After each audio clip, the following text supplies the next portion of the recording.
Business News. Welcome to the studio, Yuka Royer, our business editor. Great to see you, as always. Hi, Mark. With tensions flaring again in the Strait of Hormuz, the question remains, how are the oil markets holding up? Well, Mark, unsurprisingly, crude prices spiked as the United Arab Emirates said it had come under Iranian drone and missile attacks, and a South Korean merchant ship anchored off the UAE caught fire following an explosion.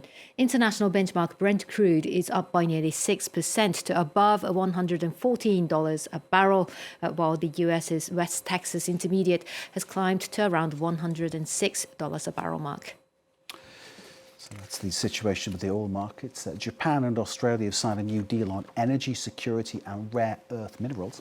Well, Prime Minister Sanae Takaichi met with her Australian counterpart Anthony Albanese in Canberra, agreeing to bolster cooperation in a range of areas amid an energy crisis caused by the Iran war and uncertainty created by the US's trade policy. Australia accounts for nearly 40% of Japan's natural gas imports and over 70% of its coal.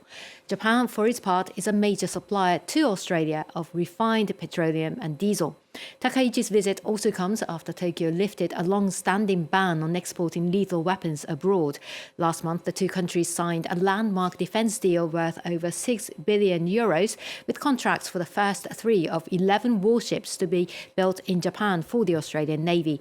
Here's what the two leaders had to say today. We are the front-runners in like-minded partnerships with pioneering security cooperation.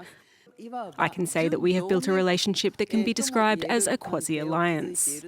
Our two countries have never been more strategically aligned. We work closely to advance our shared interests in a peaceful, stable and prosperous region. The energy crisis caused by the war in Iran has been a wake-up call and prompted governments to try to speed up a shift to electric cars. So could solar cars be next? Well, Mark, solar cars have been around for decades, with an international cross-continental race held in Australia since the 1980s. But due to technical challenges in generating enough electricity to power a passenger car, they have so far remained experimental. Now, one US startup says it's come a step closer to bringing solar cars to the mass market.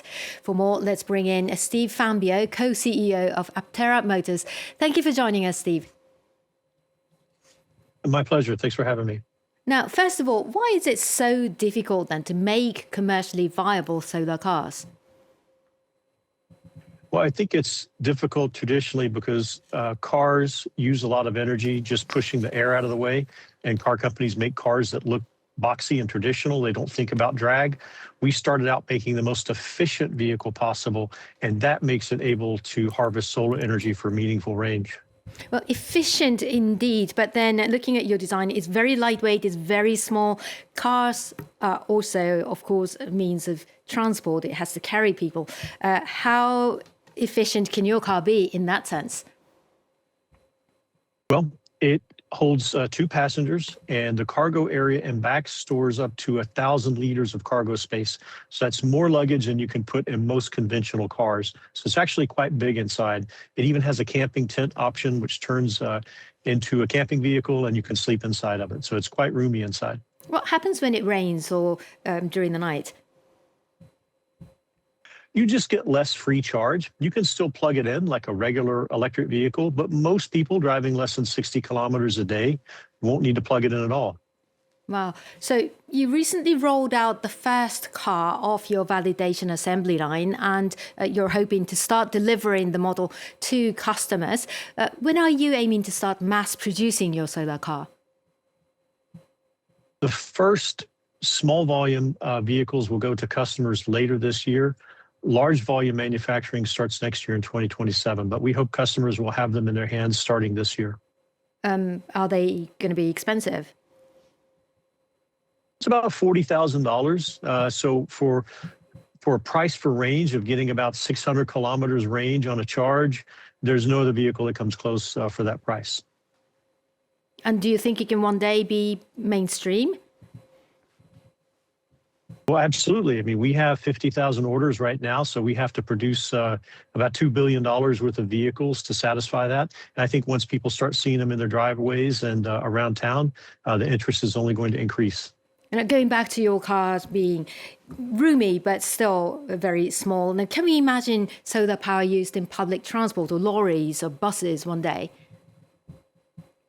Absolutely. In fact, if you fly to the United States through Salt Lake Airport, chances are your airplane will be pushed back from the gate with an electric tug that is completely powered by our solar panels. So we're already using our automotive grade solar technology in different segments altogether. And just very quickly, Nissan also recently unveiled its solar car, while the German startup Sono Motors has abandoned its solar car project because it just never became viable.